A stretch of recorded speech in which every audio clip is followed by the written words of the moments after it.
Throughout the history of the PBA, only a few reinforcements were able to become a part of a Grand Slam team. There's Cyrus Mann in 1976 and Billy Ray Bates and Larry Demick in 1983. All of them were imports of the fabled CRISPR Redmanizers.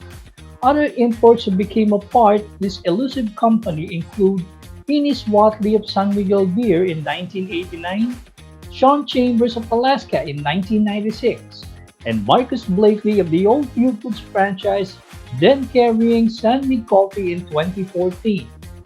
Let's take a look back at how some of these imports relished the opportunity of winning the Grand Slam.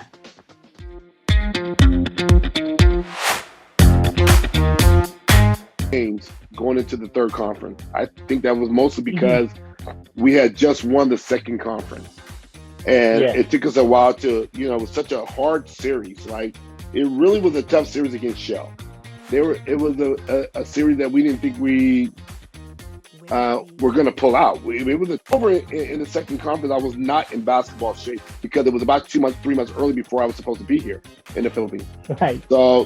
So when I got the call to come replace Derek Hamilton, I had to play my way into shape. So when we got into the third conference, we lost our first 3 games, Okay. which is usually scary, right? Usually scary. And then Right. we proceeded on to win the next 13 games in a row. Right.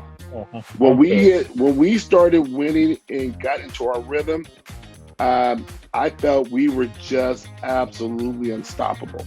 I felt every game, the greatness about my teammates, Jojo, Johnny, Bong, Butch Winyo, Jeffrey Cariaso, Merwin, Chris Bellata. When we got our mindset to win, nobody can beat us.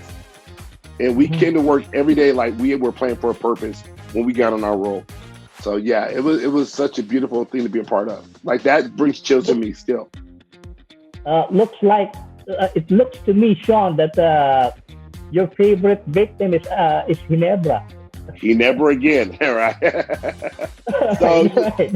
so you remember in the '90s, we were considered the He never killers because we were one of the Okay. few teams that didn't get intimidated by the physical style of play.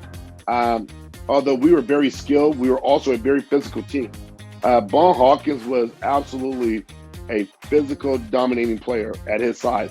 He didn't jump much, but he was Yeah. he was not a guy that would back down. He was not afraid of anything. He was just the kind of guy you want to go to battles with.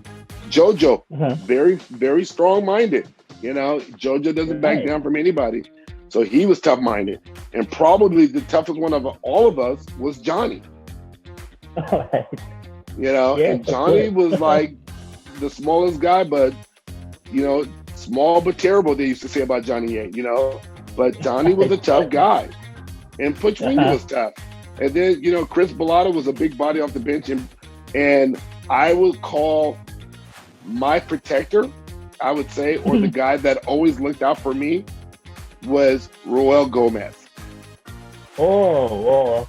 You brought in Roel Gomez at the closing seconds of the second quarter to hit Always. the 3-point shot. Always.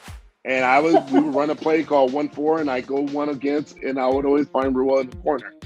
But Ruel would always tell me, when somebody fouls me, it is not my job to hit back. Ruel will Okay. take care of it. Okay. Ruel did He's not gonna let you down, Sean. No, he's not. Nope, don't worry about it. I will take care of it, Sean. I will protect you. Ruel would always tell me that. For imports like Watley, Chambers, and Blakely, being a part of this illustrious Grand Slam etched their mark in PBA history. Join us again next time in another episode of the Grand Slam edition featuring the coaches here at the Link Podcast, now on Rise Sports Network. On behalf of our director, Alvin Alejo, this is your host, Ray Hoble. So long, everybody.